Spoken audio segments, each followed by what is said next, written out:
Hello and welcome to the Business of the Business podcast. I am your co-host, JP John Paz from the two-man power trip of wrestling. Of course, joining me is the pro wrestling, financial genius himself, Mr. Lavi Margolin. Lavi, how you doing? I'm doing good. I'm the financial genius of it all, whatever it might be the subject matter. A very special guest today, Zach Haydorn of many things in pro wrestling, not least of which his growing entrepreneurship, media empire, Brass Ring Media. But we also know him of the author as Stunning the Wrestling Artistry of Steve Austin, editor at SC Scoops, and formerly of our friends at PW Torch. Welcome, Zach. Oh man, thanks so much, guys, for having me. I'm excited. I've been following your work for so long, and it's a pleasure to be on the show, and looking forward to chatting with you guys. So, Zach, just as far as just the background first, because we know what you've done with the Torch and obviously with Wrestling Media now, but where did you grow up? Like, when did you become a fan? What were you a fan of? Is sometimes by geographical location, us Northeast WWF guys originally. What about you? Like, where'd you grow up and like what were you a fan of? So was born and bred near Chicago, Illinois. So just in the suburbs, right outside the city, about 20 minutes from downtown. So Chicago was kind of like my home base for everything, sports, culture, wrestling too. But my first kind of like deep dive into it was Attitude Era. So I am a child of the Attitude Era for sure. Steve Austin, Rock. One of the first angles that I ever saw that I remember is was Steve Austin, shoving Paul Bearer down the sewer during the feud that he had with the Undertaker. So that's like kind of what initially hooked me, and then of course throughout the years, just went further back, and watched, all of the eras previous to that, Brett and Shawn and Hogan and all that. But definitely started out as an Attitude Era guy. So, and it's funny because like you think Attitude Era, you think, or you can think like Monday Night Wars, WWF versus WCW, but Austin caught me. So I was very much like a WWF fan when I first became a fan of wrestling. Steve Austin, that guy kind of did something in the business, made a little bit of money, a little bit of popularity. Yeah, he was all right. It's crazy when you look at the list of merchandise sellers for the year. Austin and the NWO are still in the top 5, top 10 every year. It's crazy. Yeah, it's wild. I mean, they, still to this day have considerable impact. I mean, when you think about even like some of the business moves that WWE makes today to leverage like nostalgia and to leverage their history. I mean, so much of it is on the shoulders of that era this weekend. There's going to be a Scott Hall WWE biography that hits. So, I mean, like it's still so much part of their business strategy to, focus on that era and those guys. And even when they do they do good numbers. So, you can't really blame them either. Crazy. So as far as the wrestling end, we know that, but what about the journalism end? When did you start writing and getting into that, neck of the woods?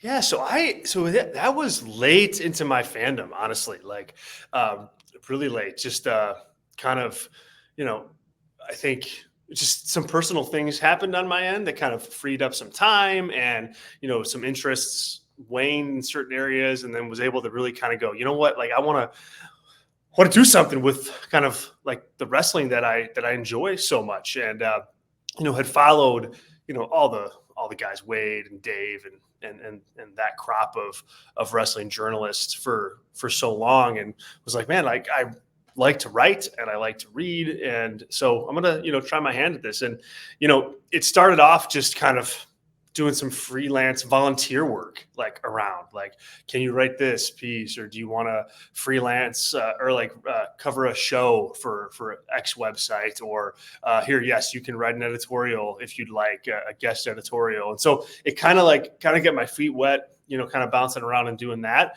And then just decided like, hey, I'm gonna I want to do this. I want to hone in on one specific like outlet, and the Torch was something that I had come to trust, as far as like a news outlet for wrestling, and just peppered Wade with emails, asking him like, hey, what's open? What can I do? What can I, how can I get started? And, it just kind of took email after email after email to kind of get him to say, all right, fine. Like, here, do this. So one of the first things that I covered officially for the Torch was the first Mae Young Classic.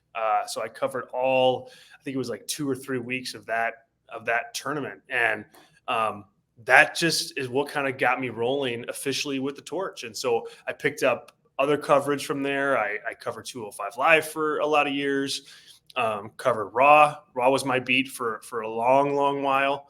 And then in the middle of the pandemic, we kind of talked and wanted to take kind of like my experience to the next level and kind of take more responsibility for the product. And so, he brought me on as an assistant editor. And so that's where I really like cut my teeth in terms of like, not just writing about wrestling because it's fun, but like making sure that, we're covering the right stories and covering them the right way. And we're organized with like what we're covering and how we're covering it. And so that was more of like, a business education on journalism and, the reality that has, in addition to just growing my skills as a writer in the pro wrestling space. So that was great. That was a great time. And, the business kind of called for us to go our separate ways. And I kind of wanted to try my hand at starting my own, organization and own kind of vision for how this industry can be covered on a week-to-week, day-to-day basis. That isn't necessarily, chasing proper news down. And so that's what Brass Ring Media is. And that's been open for about 6 months now. We've seen some really tremendous growth there, and it's been a blast, and we've got a really great team. And it's just, it's been awesome to kind of step out on my own and do that with the support of Wade and everybody else at the Torch. So it's been really great, a really great environment to kind of come into our own in. Now, I know Lavi's got a bunch of questions. We'll obviously have a bunch more for you too, but I'll hand it over to Lavi. Oh. So, Zach, we always talk about mergers and acquisitions, and you had a big one, a very beloved one.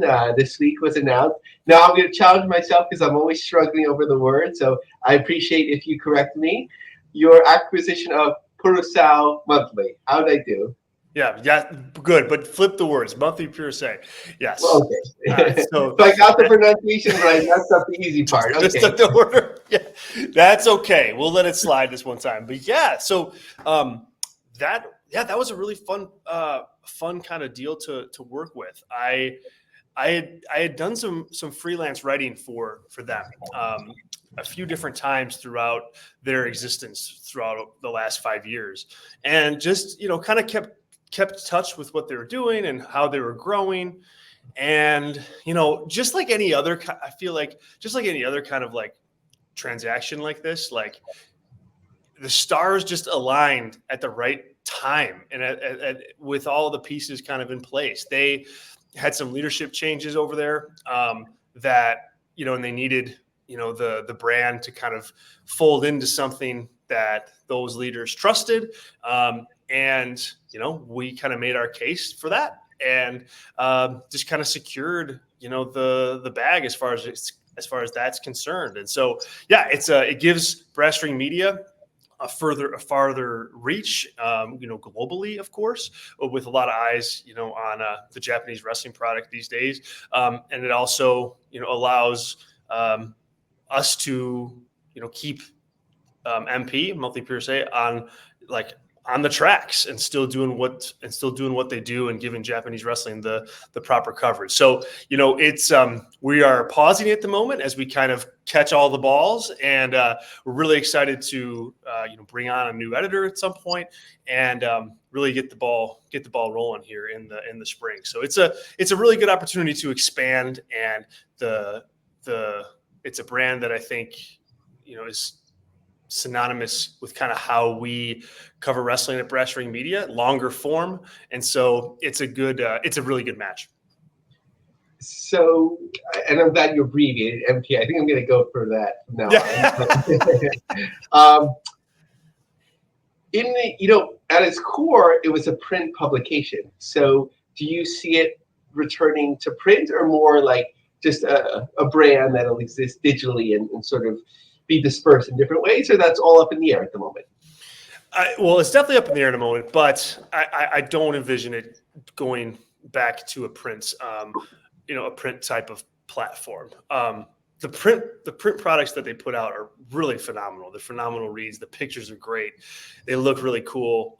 But I think, like, for one thing, that the wrestling business and the Japanese wrestling business move so fast that we need to be on a platform that can be updated quickly, and with information that can get to our readers quickly, so that we can serve them in the best way possible. And so it's not a knock on print or anything, but it's just the manner at which we want to make sure we can cover this. Like, it just proves itself out better in and on platforms that can be manipulated and disseminated quicker. So yeah, never say never, of course, but at this point, that's not part of that won't be really part of our plan. Yeah, no, it makes sense. Like, the print industry has changed so much and it's so challenging. I still feel like that there's certain appeal to the niche. My kids are 9 and 13, and they actually are interested in magazines. Like, there's something unique to them and Yep. exciting. Like, my daughter likes like a crafting magazine, and my son loves like the Minecraft type stuff. And just like having that physically on the newsstand in hand, there's something to it. Now, one more very technical question, and then I'll leave you alone. No, this is great. One thing I've been curious about, because of course there's certain articles and interviews that were like of the moment, but having a number of issues, there was content that was evergreen.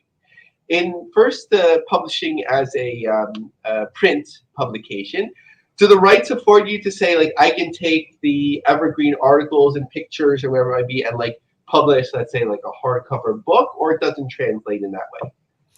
Oh, I think it translates in that way. Yeah, eventually, once we can get to that point. I mean, yeah, a lot of the articles are evergreen.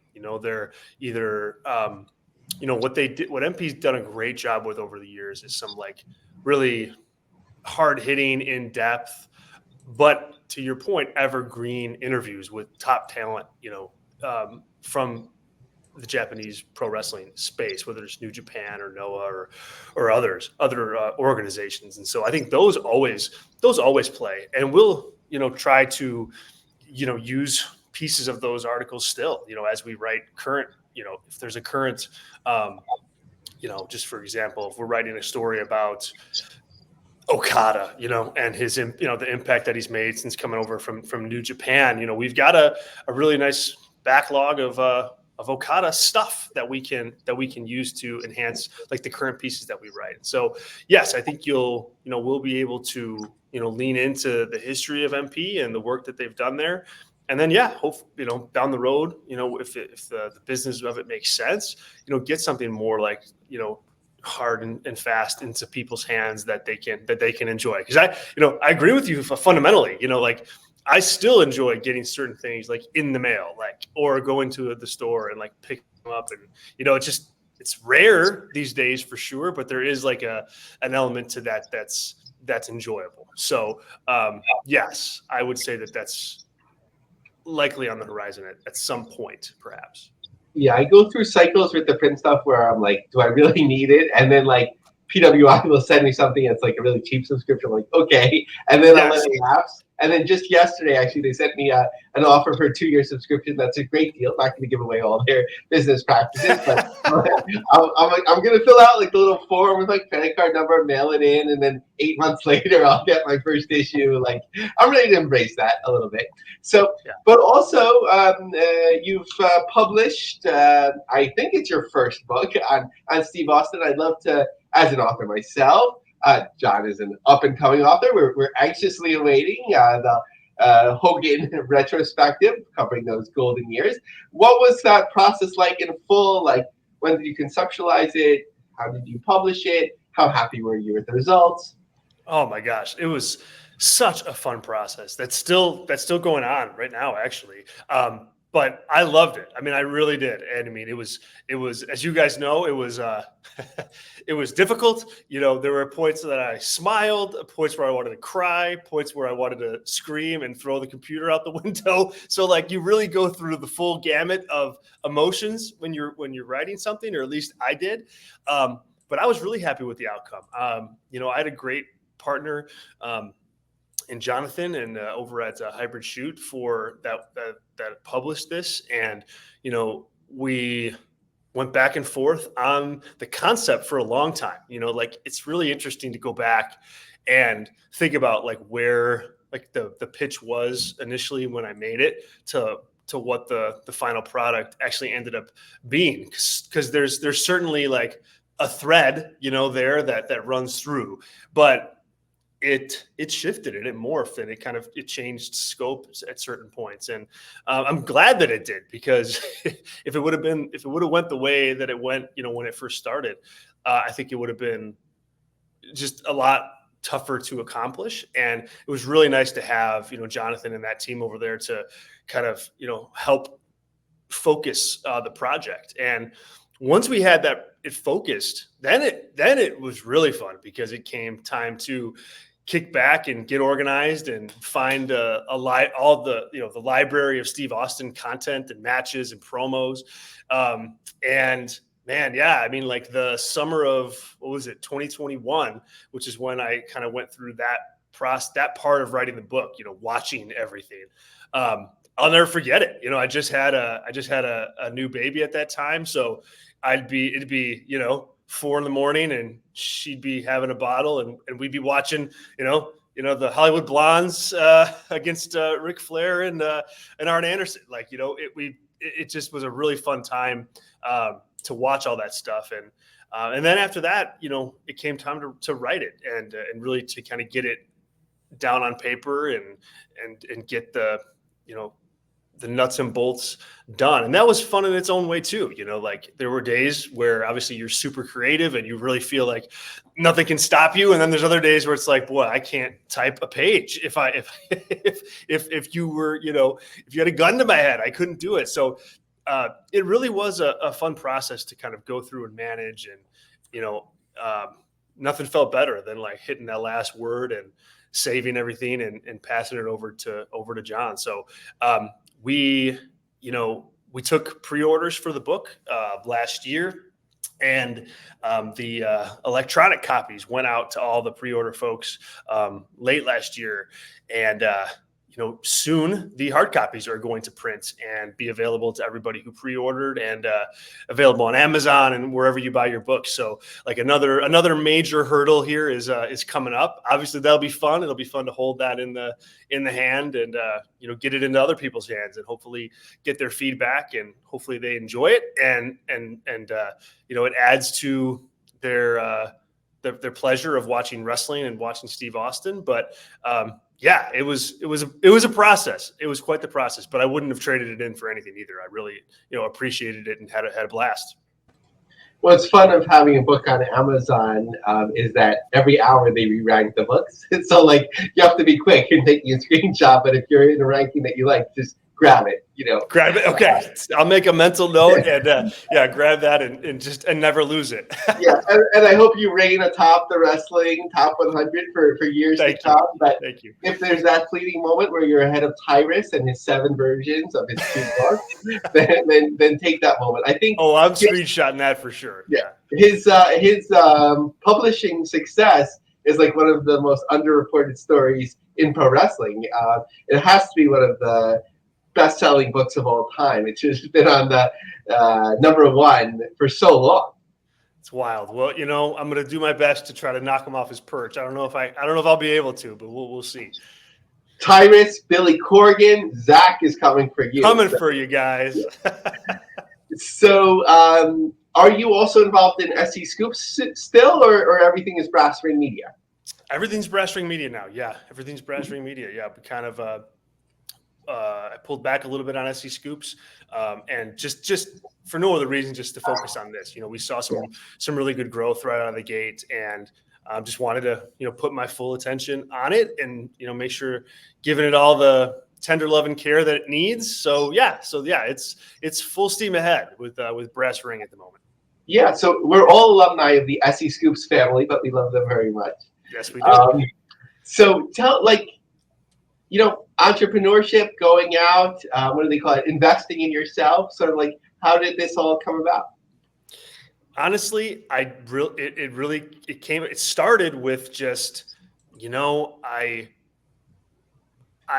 want to do more longer form analysis on wrestling on a more regular basis. It's what I like to do. It's what I'm better at, I think it's just what I think I can bring to the table that people will enjoy more. I think, there's a lot of folks in the news aggregation space, and it's hard to make a mark there because there's just a lot of people doing it and doing it really, really well. And so, in terms of, and I always thought, oh man, it's hard to make an impact there if you're new, because it's just such a competitive space. And when I sat back and was like, yeah, but you know what, that's important, of course, but it's not really what I enjoy most about doing this anyway. I would much rather sit, and analyze a, Rock promo with Roman Reigns than, pull, 4, 5, 6 news stories out of that and churn those out. That's just my preference. That's just what I would prefer to do and how I prefer to spend my time. And so I was like, yeah, let's lean into that. Let's be, a daily kind of organization that reports on and discusses the news of the day and the news of the week in professional wrestling in real time. But let's do it from a longer form perspective. Let's have, instead of, reviews and results of Monday Night Raw, let's just ditch that all together and have our Raw and SmackDown and NXT and AEW columns be, little 2 to 3 minute reads of a review of the show, bullet pointed out that you can easily, pull it up, get it in your email, read it every morning, and get a sense of what happened and why it was important or why it worked and why it didn't. Not just that A wrestled B and this was the outcome. And I just thought there was a space for that. And, adding into that, I've got a lot of podcast experience, thankfully, from my days at the Torch, and, an audience that thankfully, appreciates and enjoys the work that I do. And so, I felt like it was a good time to kind of okay, that's there. And so you can make a little bit of an impact here if you just kind of try to dive in with both feet and don't hedge. And so that became Brass Ring Media. That became the project. And so our vision is to continue to cover the wrestling business in that way. So daily and regularly and in multiple places on multiple platforms, but in that longer form manner of analysis and less, reporting what Mercedes Moné said in an interview on a podcast. 49-year-old reacts to 26-year-old wrestling ring shocker. Quick here.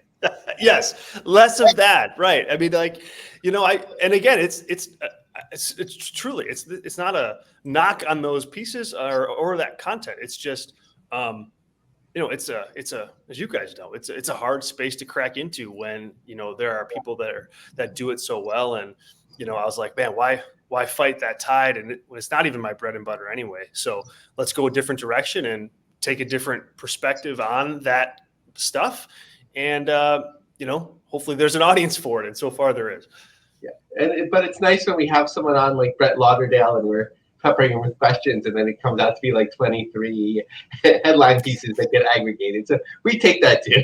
Yes. Yeah, of course.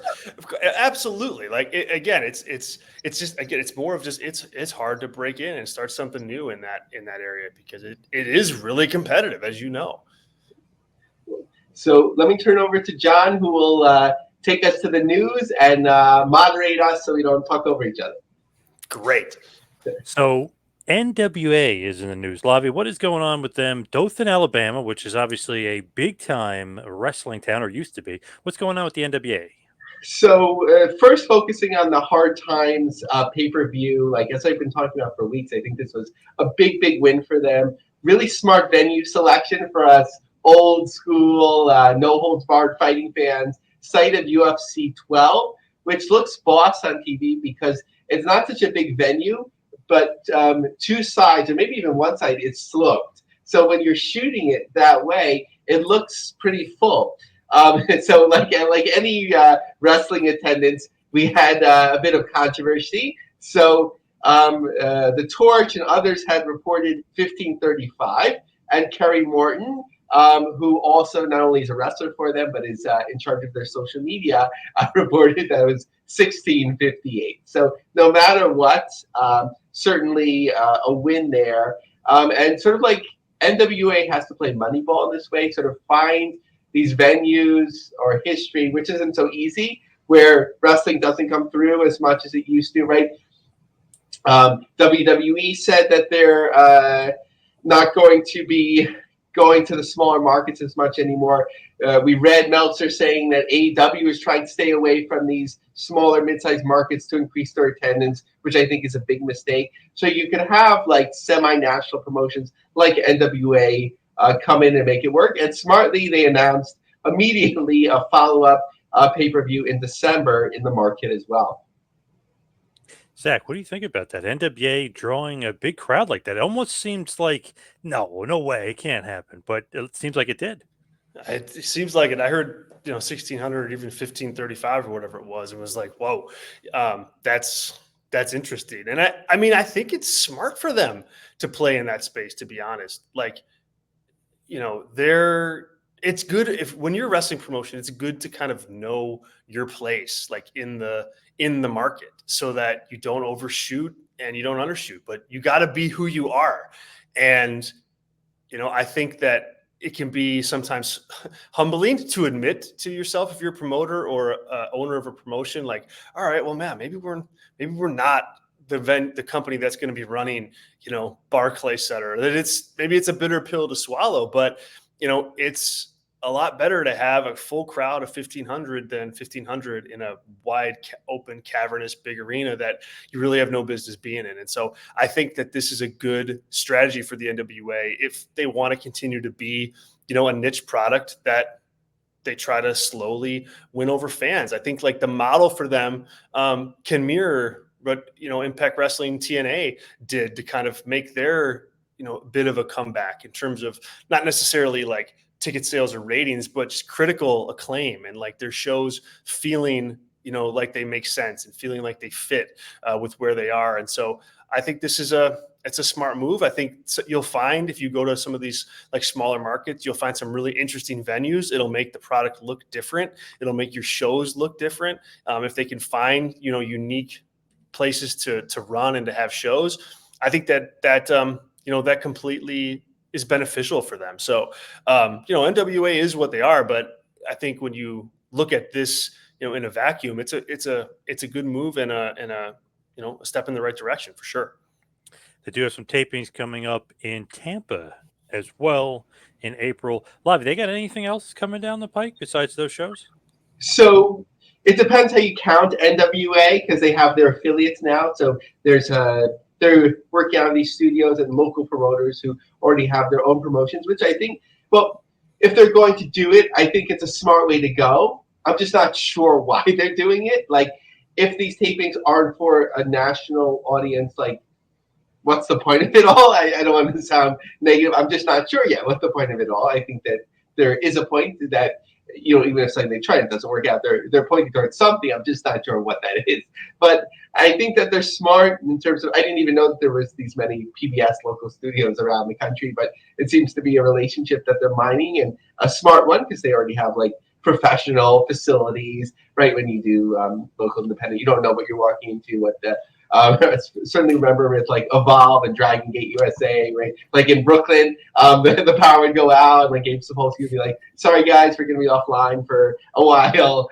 If you're in PBS studios, you know that you're good, and you don't need that many people there to fill the place up. So for whatever reason they're doing it, the way they're doing it, I think, is a smart way. Now, as far as New Japan Pro Wrestling is concerned, I know they have the big Resurgence show coming up. They have the big Chicago show coming up.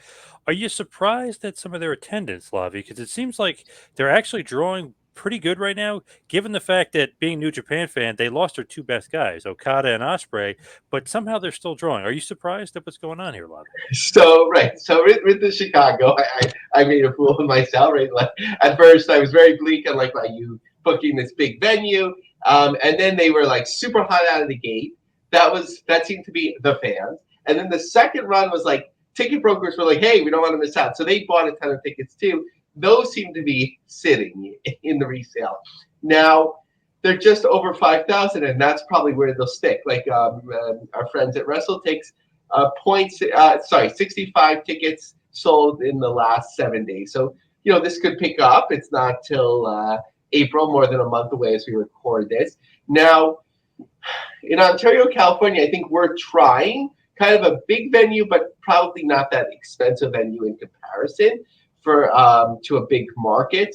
Thus far, it's just under 1,500 tickets sold, but it's not till May. So they have it set up for about 3,000 tickets. So like, if you're flying people in, I know from Japan to California isn't as bad as the East Coast, but if you're only going to do 2,000 in a big building like this, I don't know, if it's as worthwhile, like it's compared to Long Beach, which is just 2,000 people. Sometimes I think that when they were in Times Square and they were in a venue that just seated 800-900 people, but they charged a lot, that might be the best model to go with. But if there's more Chicago's out there, then it's a good way to go. Zach, what do you think about that with New Japan? Like, how are they drawing 5,000 people when they just lost their top guys? Seems almost backwards. Like crazy. It is a little backwards for sure, but I think you also have to look at that card too. I mean, I don't know if that card is going to be the norm for these New Japan shows moving forward. I mean, you've got Jon Moxley on the card. He's wrestling Tetsuya Naito. It's a huge match. I mean, it's a really big match anywhere. So it being on the show, I think really enhances the buzz for it in Chicago. And it's not a match that you're going to be able to put on every week or every month or every few months here. So, I think you do have to look at there. Mustafa Ali is also on that card. And so again, I don't know if he's going to be like a regular New Japan talent. He's a Chicago guy. There's certainly some interest there in terms of seeing him in the New Japan promotion. So they're going to leverage that. And I think that is driving some of this business. So I think that on these shows in the United States, there are some, not tricks, but like just promotional avenues that New Japan can go down that can like cushion the blow of losing an Okada and a Will Ospreay and a Jay White. I still think that New Japan collectively has an issue with their star power, and priority for them this year is going to be to make new stars and to hope that some of the guys that they had coming up, the Shodonos and that class turns into something. And they really need that to happen because, this wasn't just one top guy. This was really, 3 top guys that left the company full time in less than a year. And so, I mean, that's a blow for anybody. But we'll have to see how it goes. But I think as far as the Chicago show and some of these bigger US shows, they're able to kind of pull some different levers to make those, pop a little bit more. They still have the same issue though. Yeah, it's true. You can squeeze Mox in here, Mustafa Ali, Yep. Dolph Ziggler, I guess, Nick Nemeth, maybe even Riddle. I don't know how much Riddle, of a big draw yep. Riddle, but you have those guys that you can kind of make it seem like you've got the big U.S. guys, XWB talent, if you will. Yeah, exactly. And I mean, and that's not a bad thing. I mean, that's good. You're going to do that, like for sure. Why not? Yeah, why not? But it kind of like puts duct tape over a big issue and doesn't fix it outright. I know I've been to a bunch of New Japan shows without Okada. Man, it's like it's tough, to be honest. It doesn't feel the same. It doesn't feel. Yeah, it it feels right. weird. Yeah. Because when I really got into New Japan, God, it had to be about 14 years ago now. He was like on the come up, and then all of a sudden, him and Tanahashi was the feud. It's like, man, without him, but Tanahashi's still there, but he's older. It's a weird world right now, New Japan. It is, and they've been there before. They've been there before. They had Oh yeah. their dark ages. Of that company kind of before Tanahashi came in, really, and you know they found him, and the rest is history there. So it's not unprecedented, but they got a hit on somebody or a couple people, and so we'll see if they can. Lavi, let's talk about your favorite promotion, possibly of all time, TNA. What's going on with Anthem? Despite the claims online that I'm biased against them, because I have so much time to think about such things. They're a media company, and they announced the renewal of, we don't know the financials, but certainly in terms of prominence, one of their biggest deals, especially, over the air or cable or however it's delivered in India. But Anthem Sports announced that TNA has extended its partnership with Warner Brothers Discovery's premium sports channel, Eurosport India. The multi-year agreement brings exclusive weekly TNA content to viewers throughout India, Bangladesh, Bhutan, Maldives, Nepal, Pakistan, and Sri Lanka. The announcement includes 8 new TNA Plus presented specials each year. Also features all new episodes of the popular Hindi language series Pelwani Patak, showcasing top highlights from the promotion's flagship TNA Impact series, and so on. So I think good to have a renewal. I think for a while I wasn't sure if they were still on there. It might have just been an off week, or maybe I missed it in their schedule, because historically everyone talked about like what a big deal the media rights were for TNA or Impact at the time in India, and that's changed over a bit. But they've been through these renewals with Eurosport, who seems to enjoy pro wrestling content at certain times, and I don't believe at the moment they have New Japan on there, but at certain times they've had New Japan on there, and when Ring of Honor was with Sinclair for a time, they were on there as well. So an important part of their mix, and of course now we're looking at the name a lot more, although I was certainly familiar with him before. Ariel Schneider is the person, VP of Content and Distribution, who was quoted in this media piece as well, who we now know as running TNA. Now, as far as Jordan Grace is concerned, what's her status? Is she saying she's taking bookings outside of TNA, or is this just for WrestleMania weekend? So that's a good question. I'd assume, and I haven't checked on Cage Match or anything, like if she regularly takes bookings outside TNA, but she did announce that she's going to be doing so on WrestleMania weekend. I guess it just speaks to what to do with a breakout star in TNA. Certainly through mostly her own efforts, I would say. She is really a well-known, important star and commodity in the world of pro wrestling, and TNA doesn't have the ability to capitalize on it any more than her appearing on the show as the champion. We saw her certainly break out to a whole new audience in WrestleMania and hold her own, really. To me, the highlight of the Women's Royal Rumble.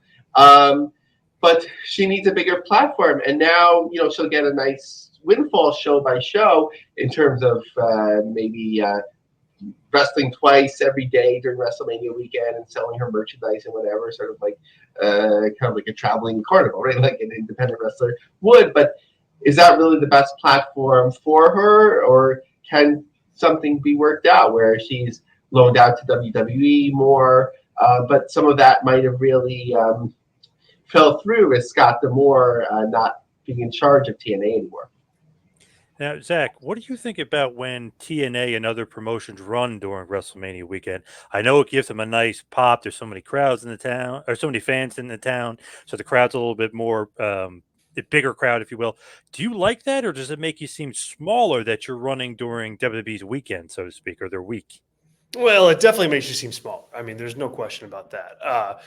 But I do like it. I do think it's become a cool part of the week for WrestleMania. So it's kind of like it's a bit of a double-edged sword if you're a promoter, because if you kind of glob on to WrestleMania weekend, you're just you're advertising that we're less than. But at the same time, I mean, like, the attention of the wrestling fan and of the wrestling world is on that city and on that area and on that event. So, it makes perfect sense to do that. And I think, I think it's smart. Again, this comes down to, knowing who you are as a wrestling promotion. So I don't fault promoters at all for kind of using that to try to, get good buy rates and bring in some cool talent because they know they're going to be able to sell more tickets. And, I think it just creates a pretty cool environment for whatever the WrestleMania host city is. And I think it's a good opportunity for wrestlers too, to go in and, make good money. There's a lot of places to work. You're in one area, so it's good for the talent. So yeah, it's a lot of thumbs up and a lot of reasons to keep doing it. If you're AEW, you don't want to be doing that. I think, you don't want to be running Right. there because you're, a second national promotion. And it's just, I think that would be a bad decision for them. But for even like the highest level indies, I think it's a smart move that can get some good exposure. Want to mention TNA also has Under Siege Friday, May 3rd, and a TV taping Saturday, May 4th. The Washington Ave Armory in Albany, New York. Tickets on sale Saturday, March 16th at 10 a.m. Lavi, what about MLW? Because it seems like maybe it might be a little bit of hyperbole, but are they breaking records over at MLW? Right. So the Melrose Ballroom, I think I always say I need to look up their capacity, but I think it's under 1,000. If I'm wrong, then It's not that big of a venue. It is awesome in there, but it's not that big. Yeah, and yeah, right. It's a great venue. When I asked Brett Lauderdale about running there, of course, they ran there multiple times, but then it's expensive also, relatively compared to some other venues, from what I understand. But if you sell out all the tickets, and you take the win. And if this is MLW's record-breaking stand in New York, then you promote that too. What do they say when you're older? You say, "I'm old enough to remember." I'm old enough to remember going to their show, and I forgot if it was upstairs or downstairs in the Hammerstein Ballroom or in the the other room where they taped Raw. But I remember being there in the balcony, and the attendance seemed pretty good for that show. It definitely wasn't sold out, but it was a lot of fun. My friend remembers it as actually going to ECW. He has no recollection of going to MLW. So it tells you about the branding of MLW at the time. So they sold this show out, and then they were also taking a little bit of a victory lap with Philadelphia. John, you've been there many times where you could put some seats out, take some seats away, call it a sellout, and so on. But from what I understand, that some of those shows have done well too. So you take what you can. I think this is all small change compared to the 20 million windfall, but certainly iteration by iteration, as they grow. And they have sometimes a little bit of branding is confusing. I'm sure you've all got the email today about a show in New York, and it's simulcast on YouTube and beIN Sports. And I was like, didn't they just run New York? And it was, whatever they taped it there, it wasn't clear there. So there's always that brand confusion. But of the shows that they actually have coming up, March 29th in Tampa and St. Pete, and I think that's a smart venue. It reminds me of NWA running, Alabama or wherever, because it's a historic venue. It's not too large, but it's old, but it looks good on TV. Then, running Chicago, they announced it initially as the fastest ticket sold in Chicago. Sometimes that language, it makes me doubt, because there's still I haven't checked recently, but when I checked and they announced that, it was in the second or third row, there were still tickets left. So have sales been so slow that you're announcing that this is the fastest selling ticket in the last week? Sorry, I don't mean to be negative. I'm just critiquing it and looking at it. And then June 1st in Atlanta. But, given the size of these venues, and I think it's smart also, they're venues that if you don't draw well, you can sort of not set it up that much, or, corral it to a certain space. But if you suddenly get hot and you're doing well, Cicero Stadium looked like $1 million when they were a hot promotion with Condra, and the Von Erichs, and people were throwing stuff in the ring. I was like, this is the second. I don't know if AEW was around yet, but to me, I was like, this promotion will reign forever. And then things fell through. Zach, with MLW, where do you rank them? Are they the third promotion out there? Where do you kind of put them in the grand scheme? Obviously, WWE 1 and then AEW 2. Yeah, I put them at 4. For me, right behind TNA right now, and just they've got good momentum. But I just think right now, the TNA show itself, the product is just a little bit better. And I also think that TNA right now is easier to follow for a fan that wants to pick up, TNA. You can follow that pretty easily. MLW, I think, yes, you can watch it on YouTube, and yes, be in sports and that stuff. But their big events, I think it's hard to track down. When you can actually see the matches that take place on those shows, they don't always air live, so it's a little bit of a harder kind of product to connect with. You really have to put an effort in to figure out when is everything happening.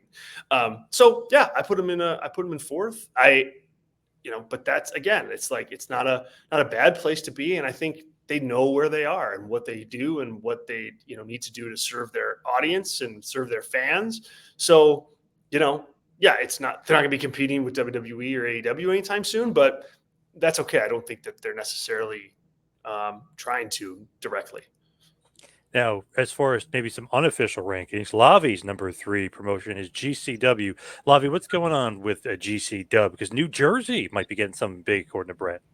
Yeah, and it's not just because Brett returns my DMs even when I didn't give him a heads up of some news breaking on the show once. So he's a forgiving man too. But John, I'm going to throw this back to you because I'm trying to read the tea leaves and figure this out. As a Jersey guy, I feel like you have you could probably guess this better. So Brett had tweeted out a few days ago, huge CCW New Jersey news coming soon. Not allowed to say anything yet, so consider this an exciting announcement that an exciting announcement is coming. So what I'm thinking about, and let me know if the venue is already closed and I seem like I'm off, but loving ECW, New Jersey. What about the Asbury Park Convention Center in the summer?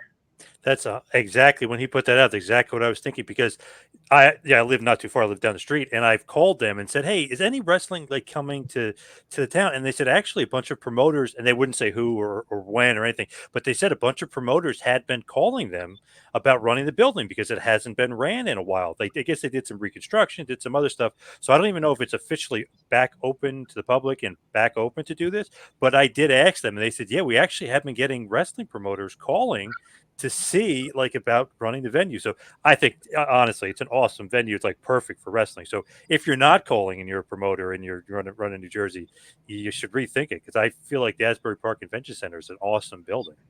Yeah, so one story I remember is I'm a yeshiva kid, so kind of a sheltered background. And one day I'm in class and I see a classmate leading the torch. And to me, it was oh my God. So we ended up becoming friends.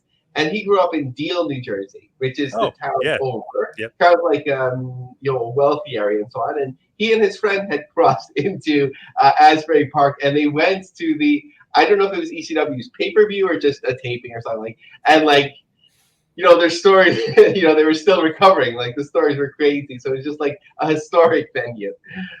Absolutely. Zach, do you know anything about the Asbury Park Convention Center, that scene?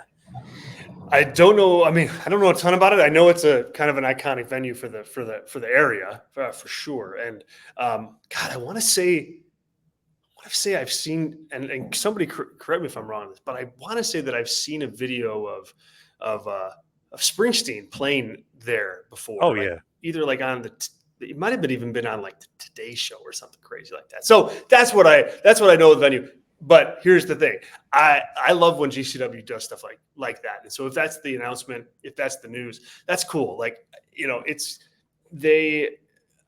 think are creative with what they do and where they run and how they run, and they don't hit on everything, but this would be a cool get. A cool get. And like you said, I mean, it's a great venue, historic venue, perfect for wrestling, and really perfect for that brand. So here's the hoping.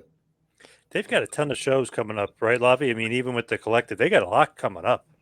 Yeah, so now that I'm looking at it here, I'm kind of like piecing the things together. Oh, and before we move on, I just wanted to mention, Zach, you're right, in terms of Springsteen. I think that's where before he goes on a tour, since it's close to his house, they actually rent out that venue, and that's always where they do like the rehearsals for. That's okay. That makes sense. Yeah. I knew it was something to that effect. But yes, okay, that makes sense. And I'm a huge Springsteen person, by the way.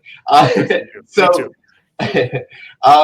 So actually, now that we're like connecting the dots here, they're running right Atlantic City this weekend, which actually, if it's like a deathmatch tournament or something special, like they've done really well.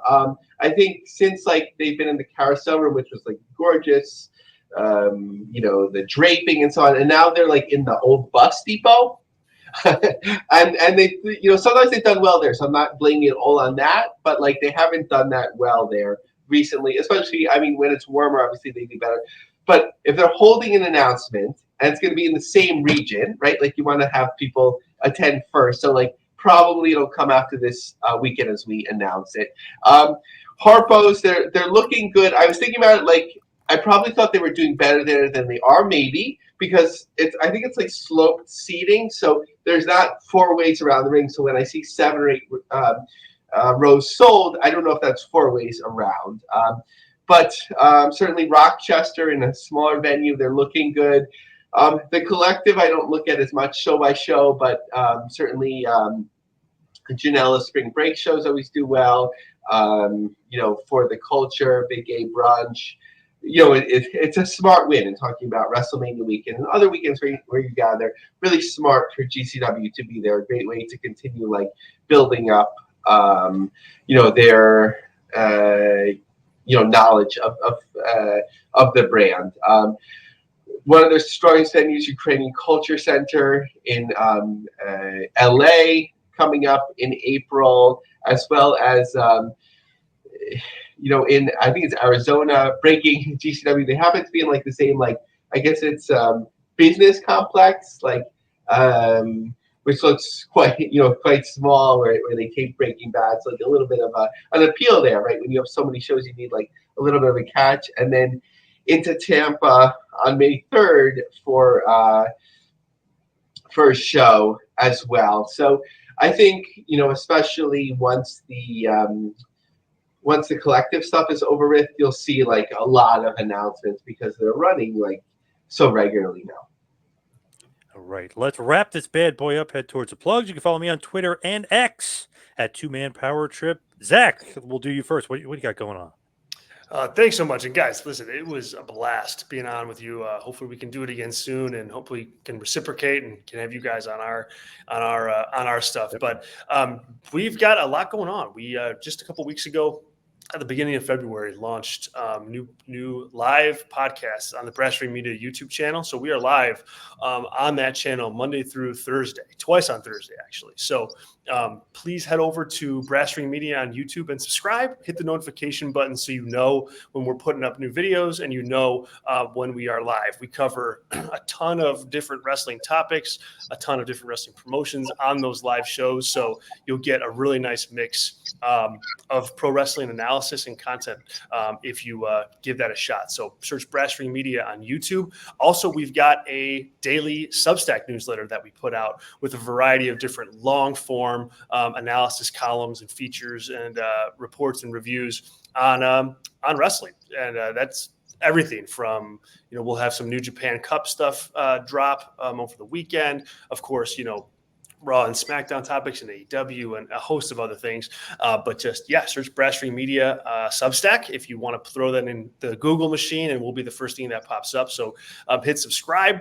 And then if you like what we do and you want to take it a little bit further, we have Brass Ring Media membership available via Patreon. So you can go to patreon.com/Brass Ring Media and you can become a member, and that gets you a weekly member-only podcast, full access to the newsletter, including the free articles, and specialty paid columns and features.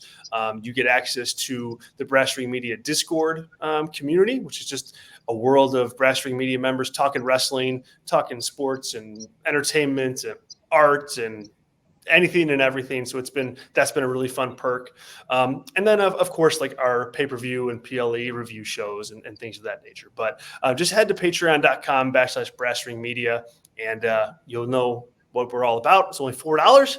So hopefully you guys can give us a shot, and we'll do all we can to make sure that we earn your business on a month-to-month basis. So, and then last but not least, if you don't want to remember all that, just head to BrassRing_media on X, and you can get a refresher on how to subscribe to all of our stuff there as well. Lavi, what about you? What do you got going on in this crazy world? Yeah, thanks for the reminder on X. Still working on that. Follow me, Laviemarg, LAPIEMARG. On LinkedIn, check out The Business of the Business. Zach is going to be getting an invite to that group in the next 3 minutes.